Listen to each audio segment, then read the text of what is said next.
The moment a person chooses to live in truth, they unknowingly awaken the forces that resist it. Light has always been the greatest disruptor of darkness, not because it seeks to destroy it, but because its very presence reveals what has been hidden. The act of shining, of embodying authenticity, empathy, or love is not passive. It is a confrontation. Every time someone embodies their light, they stir what lies asleep in the depths of others. It is not the empath's fault that their presence brings discomfort. It is the nature of illumination itself. The brighter the light, the clearer the shadows become. People are drawn to light because it warms them, but not everyone is ready to see what that light exposes. When an empath walks into a room, their energy doesn't just fill space, it changes the temperature of it.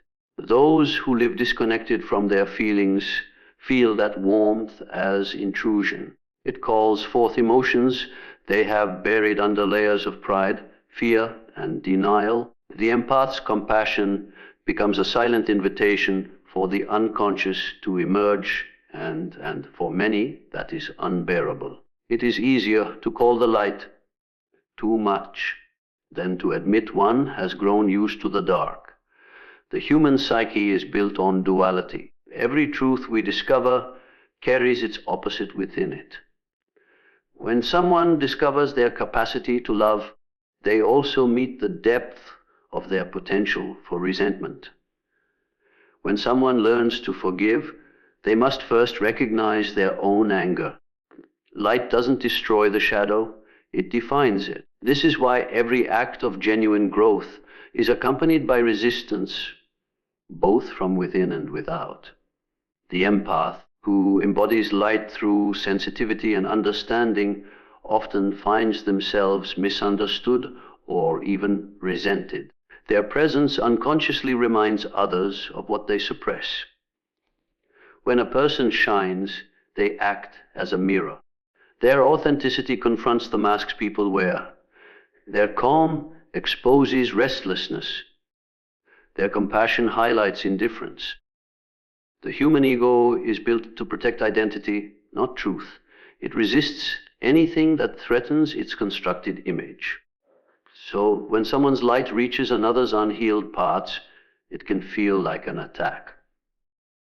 The shadow rises in defense, not because the light has done harm, but because it has made denial impossible. Light does not invite shadow through intention, it does so through resonance. Darkness gravitates toward it because it seeks integration. The shadow longs to be acknowledged, to be brought into consciousness, to be seen without judgment. But until that process occurs, it manifests as jealousy, criticism, or subtle hostility. This is why kind, perceptive people often encounter unprovoked resentment. They do not attract darkness because they are weak. They attract it because they are catalysts of awakening. Their energy accelerates what others are trying to avoid. Those who shine often find themselves standing at the crossroads between admiration and envy. One person sees inspiration in their light, another sees comparison. One feels hope, another feels inadequacy. The difference lies in self-awareness. To the conscious mind, light is healing. To the unconscious, it is threatening.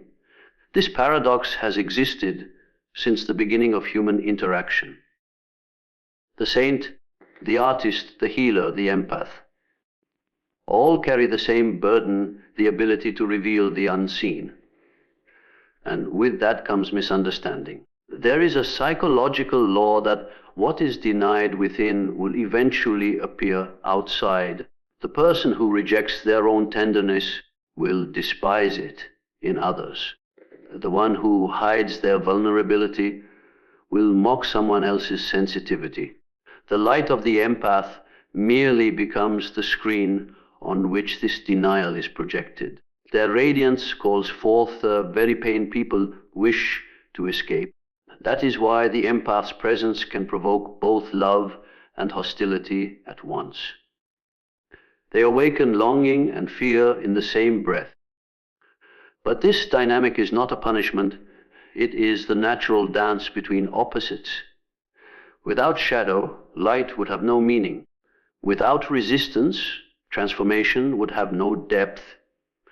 The empath's task is not to extinguish the shadow they stir, but to understand it. Every glare of envy, every whisper of resentment is a sign that light has entered a place that has not yet healed. It means awareness has begun to move. To shine is to engage in a silent dialogue with the unconscious. It is to bring the invisible into form. Light does not ask for permission, it simply reveals. And once revelation occurs, change becomes inevitable. The world may react with discomfort, but that discomfort is the sound of awakening. Light invites shadow because it offers it the chance to be seen, and in being seen, to be transformed. An empath is not just someone who feels deeply. They are a living mirror of the human soul. They reflect what others conceal, translating silent emotions into felt awareness. When an empath looks at someone, they do not merely see a face, they see the energy behind it, the pain beneath the smile, the story that words are afraid to tell. This reflection can be both healing and unsettling, for the mirror of the empath does not flatter, it reveals. It shows people not as they wish to appear, but as they truly are.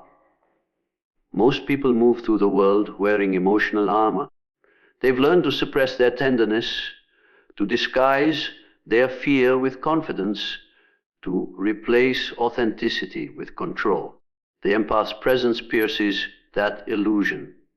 Without speaking, they awaken something dormant in others, the yearning to be seen without performance. But to be truly seen is also to be exposed.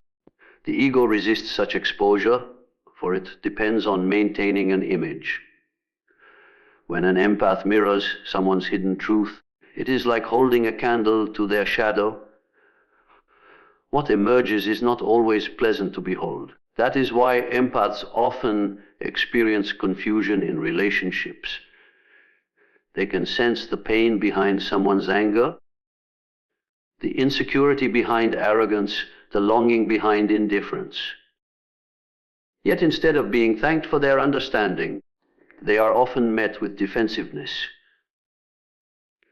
The one being mirrored feels threatened, as if the empath's perception is an invasion. The empath, however, does not choose to see. They simply can't help but feel. Their sensitivity is not an act of control, it is their nature. But their nature reveals what others deny, and that revelation can provoke resistance. When someone interacts with an empath, they are interacting with their own unconscious. The empath's compassion invites suppressed emotions to surface. Old wounds, forgotten memories, unspoken grief, all begin to stir. The other person may not realize why they feel uneasy, only that being around the empath feels strangely intense. It is because the empath reflects what they have buried. They are confronted with their own unhealed parts, and that confrontation can feel like conflict. The empath becomes a symbolic mirror in which their hidden self finally meets their conscious self. This mirroring is not limited to emotions, it extends to energy. An empath can absorb another's vibration like a sponge, often mistaking it for their own. They walk away from conversations feeling drained, not realizing they have been carrying someone else's sorrow. In this way, the empath doesn't just reflect, they internalize. They become a temporary container for the emotions others cannot yet hold. This is both their gift and their burden, for while they bring unconscious pain to light, they also bear the weight of it. The mirror of the empath reveals truth not through words, but through resonance. Their energy whispers, "I see you." For those ready to be seen, it feels like liberation. For those who are not, it feels like exposure. Some people are drawn to this reflection because it awakens their authenticity. Others reject it because it threatens their control. The same light that heals one heart can blind another.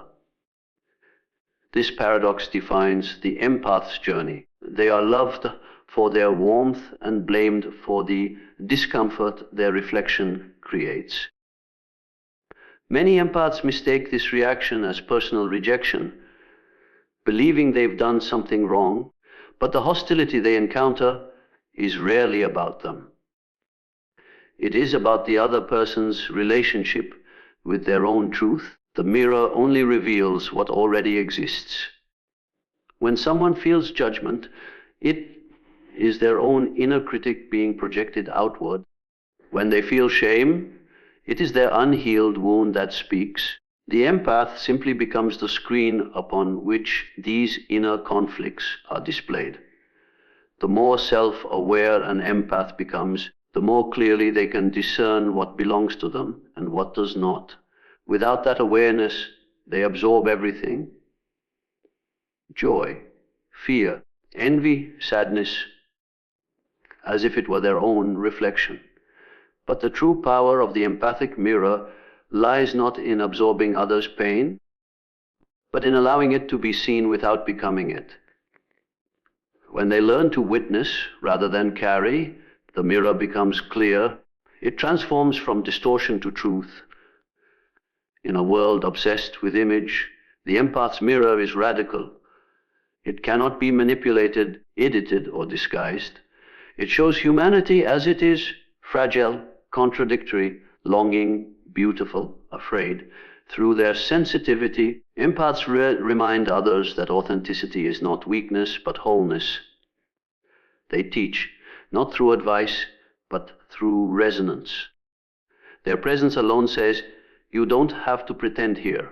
You can be seen." And yet, that same gift ensures that the empath will always provoke mixed reactions. Some will love them for the light they bring. Others will avoid them for the truth they reveal. But the mirror does not choose what it reflects. It simply shows reality as it is, unfiltered, unhidden, undeniable. To feel deeply is to see deeply, and to see deeply is often to suffer. The empath carries within them the wound of the witness, the ache that comes from perceiving too much, from knowing what others conceal, from sensing pain that has no words. This wound is not caused by weakness, but by awareness. The more one can see, the more one must hold. The empath doesn't just observe suffering, they feel it as though it were their own. Their heart becomes a silent stage upon which the unseen dramas of others play out, leaving emotional echoes that do not belong to them but live within them. From a young age, the empath learns the language of silence. They notice the tremor in a voice, the pause in a sentence, the sadness behind a smile. They understand emotions that are never spoken aloud. But this gift comes at a cost. They become caretakers of invisible pain. While others release their burdens through anger or indifference, the empath absorbs them through compassion. Their sensitivity transforms them into witnesses of what most people avoid: grief, rejection, loneliness, and shame. They stand at the threshold of humanity's unacknowledged wounds, quietly holding space for what others cannot bear to feel. The wound of the witness forms when the empath's heart becomes a vessel for suffering without an outlet, for renewal. They see the truth, but the world often punishes truth tellers. They understand motives that others deny. They detect dishonesty in words cloaked with kindness. This constant awareness can be isolating, for the empath sees through facades that society worships.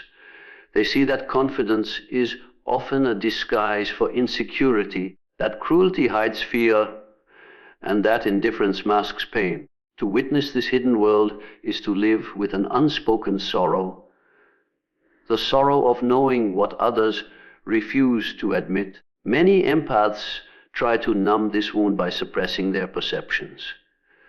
They tell themselves to stop caring so much, to be stronger, to look away. But awareness cannot be undone. Once consciousness awakens, it cannot unsee. The empath may retreat into solitude, not because they dislike people, but because they feel them too intensely. They need space to recover from the emotional noise that most ignore. In solitude, they find clarity, but even then, the echoes of what they have witnessed linger in the quiet. The wound of the witness is not only emotional, but existential. It is the pain of living in a world where love is spoken more than practiced, where sensitivity is treated as fragility, and where depth is met with discomfort. The empath senses the dissonance between what people say and what they feel. They stand in the tension between illusion and truth. To witness that gap, to hold it without judgment, requires strength few understand. It is a constant act of internal alchemy, transforming what is seen into understanding rather than despair. Empaths are often mistaken for healers because their presence soothes others, but few realize that the empath heals through invisible labor. Every time they listen without judgment, they absorb a portion of another's darkness. Every time they offer compassion to someone's chaos, they take in fragments of that person's pain.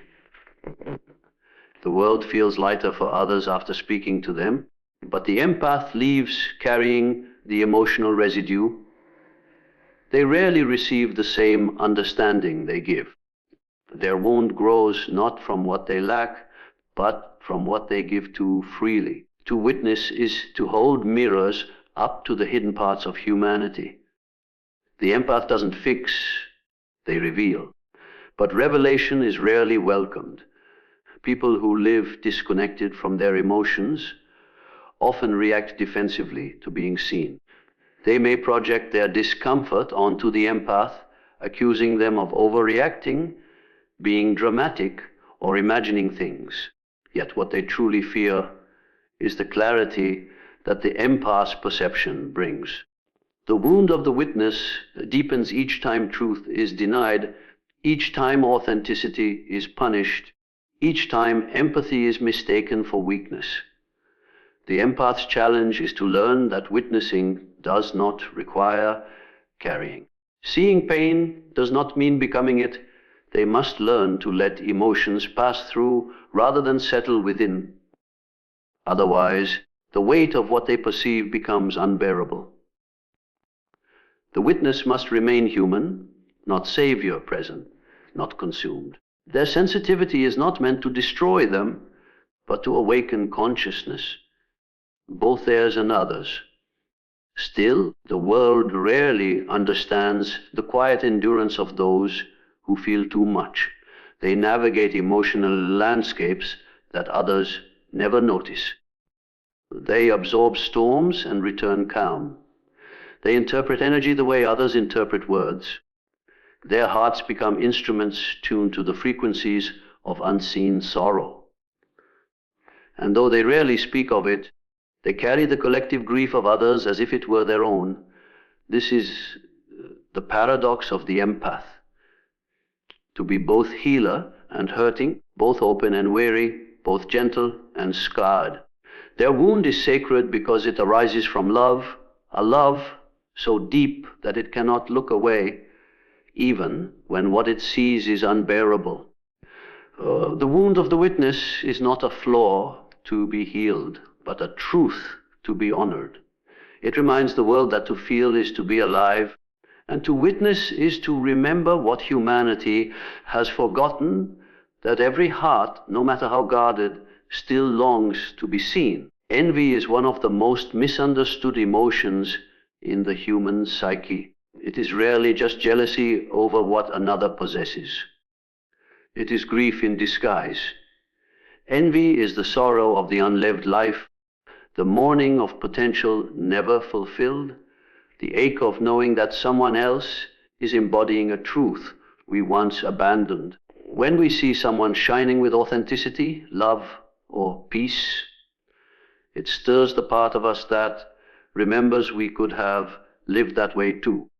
Envy, at its root, is not hatred of another's light, but pain for our own lost connection to it. Every human being carries within them a vision of who they might have been if fear, doubt, or rejection had not interfered. That vision does not vanish. It sinks into the unconscious, waiting to be reawakened. When we encounter someone who reflects that lost possibility, our soul recognizes it instantly. But instead of celebrating it, the ego interprets it as threat. The conscious mind says, they have what I don't, while the unconscious whispers, they are living the part of me I've forsaken. This internal tension gives birth to envy, a grief so raw it hides behind resentment. An empath's presence often triggers this hidden sorrow. Their authenticity, warmth, and emotional depth remind others of the love they once knew how to express. Their light calls forth the shadow of others' disconnection. For someone who has numbed themselves to survive, the empath's openness feels like a wound reopening. The pain of lost innocence, abandoned dreams, and suppressed emotions resurfaces. But because it is unconscious, it is misdirected outward. The empath becomes the target, not because they have done harm, but because they have unknowingly awakened buried grief. Envy is rarely about the surface. It disguises itself as criticism. She's too emotional, he's too idealistic, they think they're better than others, but beneath the judgment lies sorrow. The one who envies is grieving the qualities they once had but learned to suppress, to fit in, to feel safe, to be loved. When someone's light threatens them, it is not because the light is offensive, but because it exposes the darkness they have not yet reconciled. The psychology of envy reveals a profound human paradox. We long for wholeness but fear what it demands. To heal envy, one must face the pain beneath it. The regret, the loss, the dreams deferred. But most people resist this confrontation. Instead, they try to bring the shining one down to their level, not out of malice, but out of a desperate attempt to restore equilibrium. The fall of another temporarily soothes the reminder of one's own unhealed pain. Yet the relief is fleeting because grief ignored always returns. When envy arises, it signals that something sacred within has been neglected. It reveals an inner exile, a part of the self that was once alive, spontaneous, and expressive, but later silenced. The person we envy becomes the mirror of that forgotten self. What we call competition is often an unconscious attempt to reclaim what was lost. We chase achievements, beauty, or status, believing they will fill the void. Yet what we truly crave is the inner freedom reflected in the person we resent. Empaths, by their nature, evoke this dynamic more than others. Their capacity for authenticity unsettles those who rely on fast aids. Their emotional intelligence exposes the superficiality of relationships built on control. Their vulnerability disrupts the illusion of strength that others maintain. The grief this provokes is deep. It is the mourning of disconnection from one's own soul. But because such grief is rarely conscious, it transforms into envy, criticism, or hostility. The tragedy of envy is that it distances us from the very thing we long for. The more we resent another's authenticity, the further we drift from our own. Instead of using envy as a signal to awaken what lies dormant within, we externalize it, trying to extinguish the reminder. This is why societies often ridicule sensitivity, compassion, or depth, not because these traits are undesirable, but because they awaken grief for the parts of humanity we've suppressed in the pursuit of power and approval. Envy as unconscious grief explains why those who shine brightly often walk through hidden opposition. The empath's light exposes not just the wounds of individuals, but the collective sorrow of disconnection. People feel drawn to that light because it represents healing, yet at the same time, they resist it because healing requires facing pain. The empath's presence becomes a paradox, both medicine and mirror. Understanding envy as grief changes everything. It transforms hostility into a map of loss. It shows that behind every jealous glance is a story of forgotten joy. Behind every act of sabotage is a longing to belong, and behind every attempt to dim another's light is a desperate cry to find one's own. Envy is not evil. It is a distorted form of mourning. It is the soul's way of saying, I remember what it felt like to be whole. When we recognize this, we no longer fear envy. We trace it back to the sorrow it hides. And in doing so, we touch the very heart of human longing, where envy dissolves into understanding and grief becomes a path back to self.